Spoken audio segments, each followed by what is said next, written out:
Сәлем достар, менің арнама қош келдіңіздер. Бүгін ағзаға өте пайдалы асқабақ шырынын термомикстен дайындаймын. Видеоға лайк басып, арнаға жазылуды ұмытпаңыз. Видеода көрсетілгендей апельсин, лимон асқабақтың сыртын ашып, бөліктерге бөліп дайындап аламыз.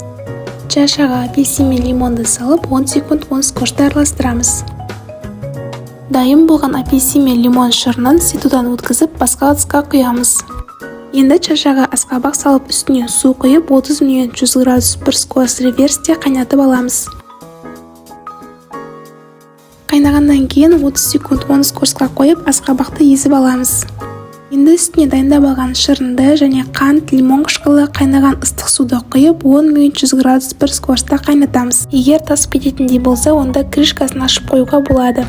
Шырын дайын болғаннан кейін бетіндегі көбіктерді алып тастаймыз. Осы рецептпен асқабақ шырынын жасап көріңіздер, өте дәмді әрі дәмі абрикос шырынына ұқсайды.